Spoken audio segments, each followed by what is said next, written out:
हमारे बीच जेबी केसेस के वरीय उपाध्यक्ष और केंद्रीय प्रवक्ता मोतीलाल महतो जी है, जिससे बात करने की कोशिश करते हैं। जैसे कि अभी झारखंड में मुद्दा चल रही है जेसीसी सीजल के बारे में, अभी कहीं न कहीं जो धांधली के रूप में देखा जा रहा है कि कहीं न कहीं स्टूडेंट आरोप लगा रहे हैं कि जेसीसी सीजल में धांधली हुई, तो वो जेबी केसेस उसके कहीं न कहीं एक दरकिनार होते नजर आ रही है। तो उससे बहुत सारी चीज़ों को जानने की कोशिश करते हैं। जोहार मुतीदा। आपके चैनल के सभी दर्शकों को मेरी तरफ से जोहार। तो अभी लड़के लोग सड़क पे उतरे हुए, जो जिससे लगभग 9 सालों बाद 8 साल बाद अभी परीक्षा ले रहे थे, तो इस बार फिर आरोप लगाया जा रहा है कि उसमें धांधली हुआ है, तो उसमें जेबी केसेस के लोग नजर नहीं आ रहे हैं। देखिए, जो जहाँ तक नज़र आने की बात है, तो हम सबसे पहले बता देते हैं कि हम लोग की जो लड़ाई शुरू हुई थी, प्रारंभ हुई थी, वो स्टूडेंट को लेकर ही हुई थी। चाहे 1932 की बात हो, चाहे स्थानीय नीति की बात हो, चाहे नियोजन नीति की बात हो, ये सारे चाहे नौकरियों में, प्राइवेट नौकरियों में 75% देने की बात हो, सब ये बातें थी, सारा स्टूडेंट को लेकर ही हैं। आज भी हम लोग स्टूडेंट को लेकर ही लड़ रहे हैं। और जहाँ तक बोल रहे हैं कि जेबी केसेस का ये नहीं हो रहा है, तो हम बता देना चाहते हैं कि 28 जनवरी 2024 को जो पेपर लीक हुआ था, सीजीएल का पेपर, उसमें जो धांधली हुई थी, उसके लिए सबसे पहले जो आह्वान किया गया था कि इसको रद्द कराने के, वो हमारे द्वारा है, हमारे संगठन के द्वारा ही किया गया था।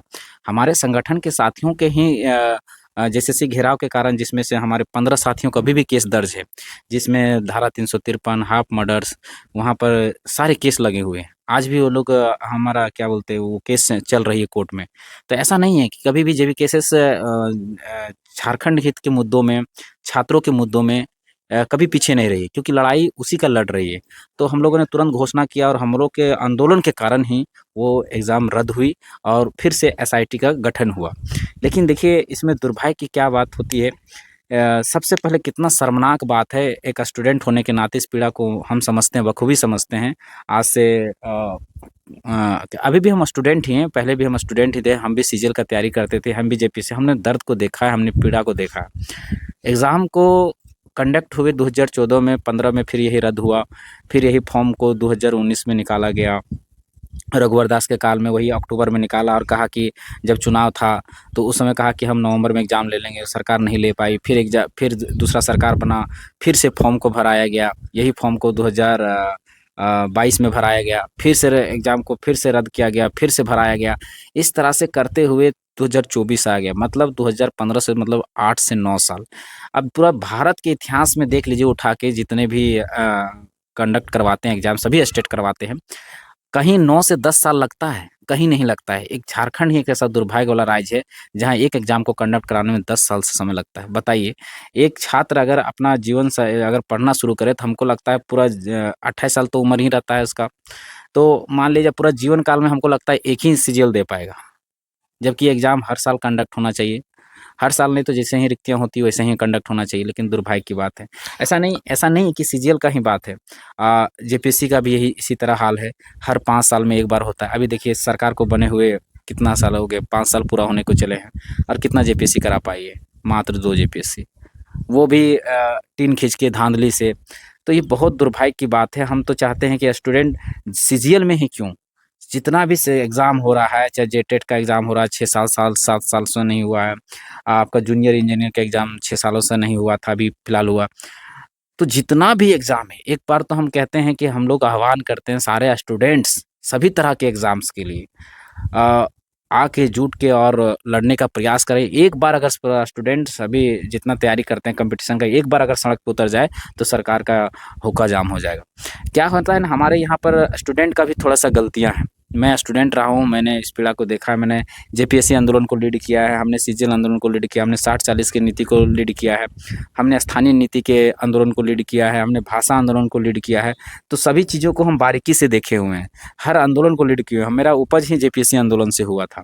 तो हम उसमें देखते थे कि जेपीएससी का तैयारी करने वाले, जब हम लोग उसमें बताए कि भैया इसमें धांधलियाँ हुई है, एक ही कक्षा से 57 लोग कैसे पास हो सकते हैं, सारा जीनियस एक ही में बैठ गए थे क्या? तो लोग हम लोग को ही, स्टूडेंट लोग ही गालियाँ देते थे कि ये लोग नेता बनने चले हैं, ये लोग लोगों को भटका रहे हैं, छात्रों को भटका रहे हैं, ऐसा कुछ नहीं हुआ है, प्रोपेगेंडा है। फिर देखिए, जेपीएससी उस बात को मानी थी और 57 लोगों की जो रिजल्ट हो रद्द की थी। उसके बाद कट ऑफ मार्क्स नहीं जारी होता था, कट ऑफ मार्क जारी की। अरे पता तो चले कि हम कितना कट ऑफ में पास हुए हैं, तभी तो हम कुछ कर सकते हैं। तो इस बार आप लोग का क्या स्टैंड है? इस बार भी हाँ, आरोप बता लगाया जा देना रहा चाह रहे हैं। तो क्या होता था कि हम लोग 50-100 लड़के ही रहते थे, लेकिन जेपीएससी को झुकाए थे। तो सभी छात्रों से एक निवेदन रहेगा, विनती रहेगा कि अगर आपको लगता है कि अगर सही में नेता में हम लोग बनने आए हैं चाहे कुछ है तो आप मत आइए, लेकिन आपको लगता है कि इससे हमारा भला होगा, एग्ज़ाम सही फेयर तरीके से कंडक्ट होगा, तो ज़रूर आइए। एक ही बार हम कहते हैं, ज़्यादा नहीं, एक ही बार पूरा झारखंड के जितने छात्र हैं, पूरा तो नहीं आ पाएँगे लेकिन 80-70% भी आ जाएँगे ना, तो हमको लगता है पूरा रांची ब्लॉक हो जाएगा। लेकिन दुर्भाग्य की बात है, नहीं पहुँचते हैं, जिसके कारण से सरकार भी नहीं डरती है, और नहीं डरती है तो सिस्टम उसी तरह से चलते रहता है। तो जब तक हमारे छात्र नहीं जागेंगे, हमने इस बात को बहुत बारीकी से देखा है।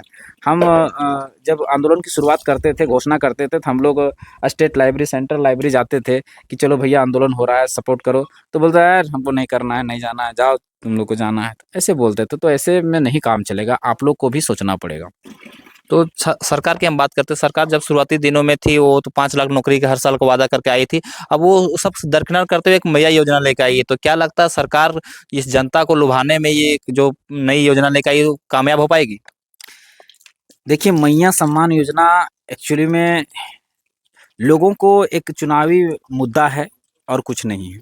अगर सही में मैया सम्मान योजना बोला जाता है कि महिलाओं के सशक्तिकरण के लिए लाया गया है, वीमेंस एम्पावरमेंट के लिए, बहुत अच्छा बात किया आप। अच्छा सुनने में लगता है महिला सशक्तिकरण।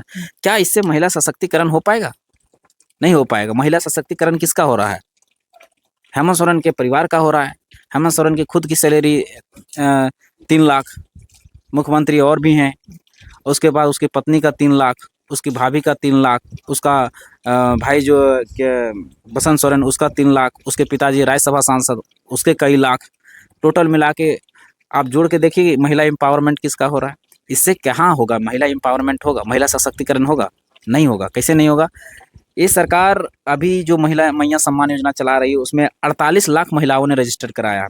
48 लाख लोगों को मैया सम्मान योजना देने के लिए 11,000 करोड़ रुपया प्रत्येक साल सरकार खर्च करेगी। अभी तो और रजिस्टर हो ही रहा है। तो क्या इससे सही में महिला सशक्तिकरण होगा? नहीं होगा। आज अगर सशक्ति करना है तो महिलाओं की शिक्षा पे फोकस कीजिए, महिलाओं के स्वास्थ्य पे फोकस कीजिए, महिलाओं के रोजगार पे फोकस कीजिए। अगर सही में सशक्तिकरण चाहते हैं तभी सशक्तिकरण हो पाएगा महिलाओं को। कैसे? हम बता देना चाहते हैं, आज हमारे झारखंड में महिलाओं का, हम लोग का ऑल ओवर महिलाओं के शिक्षित यानी लिटरेसी रेट जो है 55% है। ये सरकारी आंकड़े हैं। अगर सही में आंकड़ों को देखा जाए तो 30-35% है। उसमें से आदिवासी, ये सरकार कहता है कि हम आदिवासियों की हितैषी सरकार है, तो आदिवासी महिलाएं जो हैं मात्र 16% ही झारखंड में मैट्रिक पास कर पाते हैं। तो कहाँ महिला सशक्तिकरण हुआ?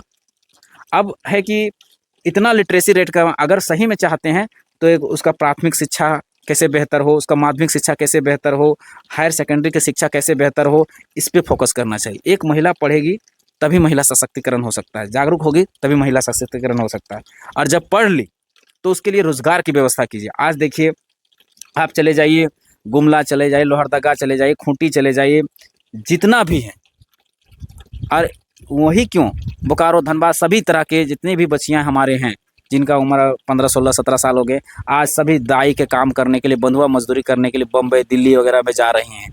और वहाँ उनको बेचा जा रहा है, यौन शोषण के लिए बेचा जा रहा है, वैश्यावृत्ति के लिए बेचा रहा है। शर्मनाक, इससे ज़्यादा शर्मनाक कि पूरा दुनिया में अगर सबसे ज़्यादा शर्म की बात होती है तो किसी भी राज्य या किसी भी देश के या किसी भी समाज के या किसी भी परिवार के लिए उसके महिलाओं के साथ हो रहे शोषण होता है। सबसे शर्मनाक बात होती है।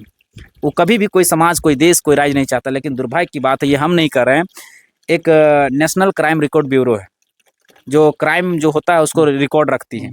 उन्होंने कहा कि टोटल भारत में 2763 के आसपास केस रजिस्टर्ड हुए मानव तस्करी के, ह्यूमन ट्रैफिकिंग के, यानी महिलाओं को बेचने के, बच्चियों को बेचने के, जिसमें से 367 के आसपास केस जो है केवल झारखंड में दर्ज हुए, जो पूरा भारत में सबसे ज़्यादा था, पूरा भारत में।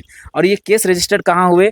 कोई एयरपोर्ट से ले जा रहा है मानव तस्करी के लिए, कोई रेलवे से ले जा रहा है तो स्टेशनों में पकड़ा गया, वो केस है। बाकी कितना तो नहीं पकड़ा है। तो इससे पता चलता है कि हमारी बच्चियों को वेश्यावृत्ति के लिए तमिलनाडु, मुंबई, दिल्ली जैसे रेड लाइट एरिया में बेचा जा रहा है। यह देश में ही नहीं बल्कि बाहर भी सप्लाई किया जा रहा है।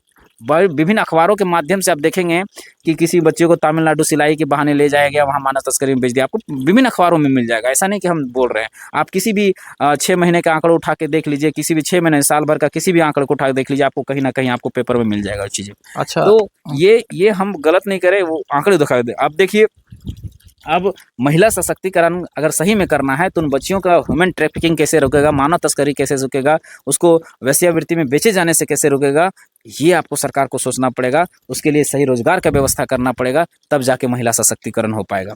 अब महिला सशक्तिकरण में एक पॉइंट आता है स्वास्थ्य का। आज देखिए झारखंड के बच्चियों में, महिलाओं में कम से कम 80 से 85% महिलाओं में खून की कमी पाया जाता है, हीमोग्लोबिन की कमी पाया जाता है। तो उसको अगर सब चीज़ का अगर कुछ चीज़ जड़ होता है शरीर को स्वस्थ रखने, सबसे ज़्यादा ज़रूरत है ब्लड का। तो उसमें सही तरीके से भोजन नहीं मिलने का कारण ब्लड की कमी है। अब भोजन क्यों नहीं आ रहा है? क्योंकि रोज़गार नहीं है। रोज़गार नहीं है तो उसके पास धन नहीं आ रहा है, धन नहीं आ रहा है तो उसके पास खाने-पीने के जो संसाधन हैं, वो नहीं पा रहे हैं।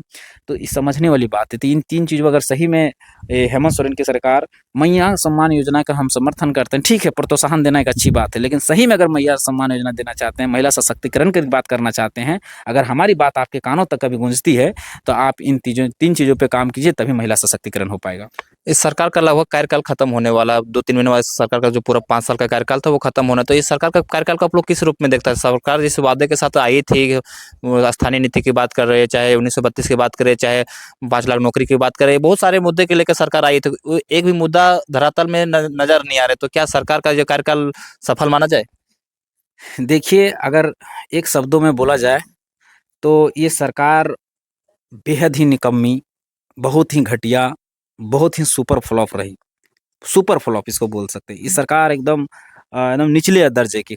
इनका मैनिफेस्टो के जो मैनिफेस्टो हैं, उन्हीं को सारे आंकड़े को उठा दिया। अपना क्या काम किए इनको छोड़ दीजिए। आप उन्हीं मैनिफेस्टो को ही देख लीजिए। सबसे पहला इसका मैनिफेस्टो में क्या है कि हम आएँगे तो 1932 खतियान लागू करेंगे, नहीं हुआ। मिला। स्थानीय नीति लागू करेंगे, नहीं हुआ। नियोजन नीति लागू करेंगे, नहीं हुआ। प्राइवेट की नौकरियों में 75% यहाँ के युवाओं को रोज़गार देंगे, नहीं मिला। 25 करोड़ तक का जो टेंडर होगा यहाँ के स्थानीय ठेकेदारों को होगा मिलेगा, नहीं मिला।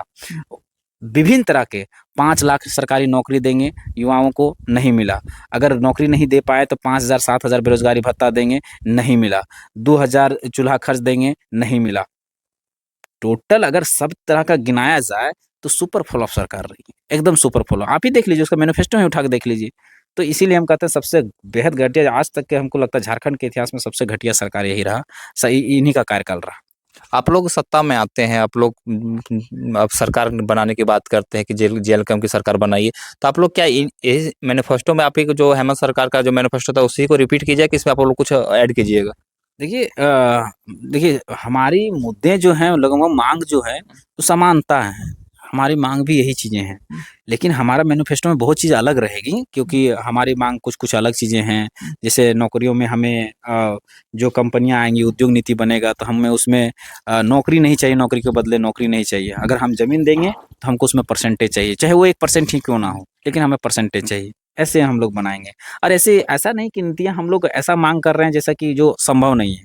जो चीज़ें संभव है, जो अन्य राज्यों में हो चुकी है, अन्य जगह हो चुकी है, वो लोग को खंगालते हुए हम लोग देख के हम लोग ऐसा मैनिफेस्टो बना, तो बहुत सारी चीज़ें अलग रहेगी, कुछ चीज़ें सिमिलर भी रहेंगी, क्योंकि मांग भी सिमिलर है। जैसे हमारा 1932 का खतियान हमारा भी मांग है, भाषा को संरक्षित किया जाए, ये हमारा मांग है। तो वो सब चीज़ें तो रहेंगी ही रहेंगी।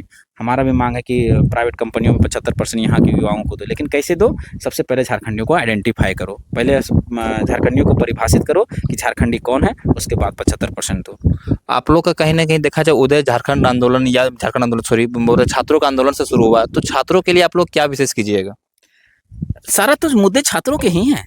विशेष क्या है, अगर मान लीजिए स्थानीय नीति बनती तो किसके लिए?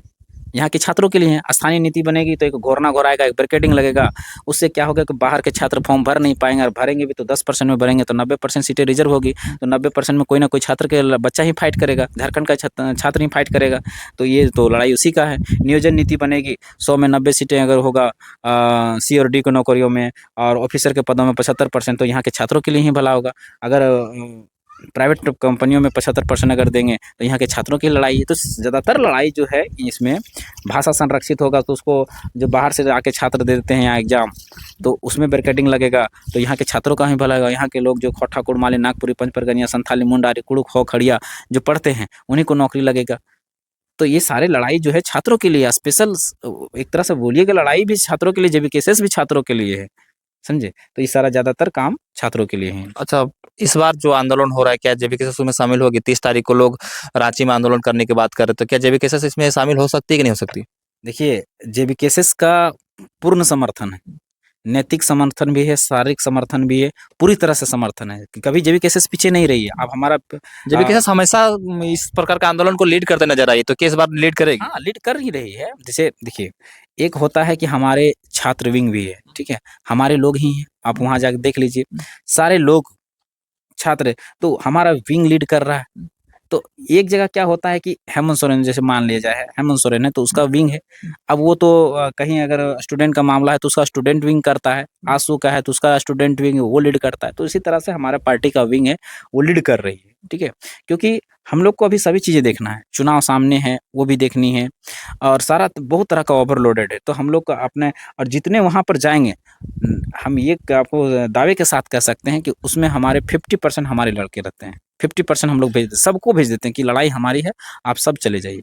हम लोग भी हमारा सोशल मीडिया में पूरा खोल के देखिए, फेसबुक से लेकर यूट्यूब से लेकर हर बार हम जेसीसी सीजल का कभी भी धांधली होता है, सबसे पहले हम ही पोस्ट करते हैं, सबसे पहले डालते हैं। कहीं धांधली होता है, हम तुरंत आवाज़ उठाते हैं, पीछे नहीं रहते कभी भी नहीं। और छात्र हित के मुद्दे के कारण ही आज हमारे पर विधानसभा घेराव किए, मुख्यमंत्री आवास घेराव किए, सत्याग्रह किए, 60-40 का, इस सभी में मेरे पर धारा लोग, सब में 353 है, हाफ मर्डर का केस है, अभी भी लड़ रहे, 6 ठो केस हुआ है। तो छात्र के मुद्दे के कारण ही केस हुआ है, ऐसा नहीं कि हमको घर बैठे ही केस हो गया है। आप उठा के देख लीजिए, जब मुख्यमंत्री आवास घेराव किए थे तो हमको उठा के ले गया था, जेपीएससी आंदोलन किए थे उस समय भी उठा के ले गया था, तो और केस कर दिया था। तो आज भी उसको केस को लड़ रहे थे। ऐसा नहीं है कि छात्र के मुद्दे से कभी हटे हैं, हमेशा लड़े हैं और हमेशा लड़ते रहेंगे, जब तक है जान है तब तक लड़ते रहेंगे। चलिए ठीक।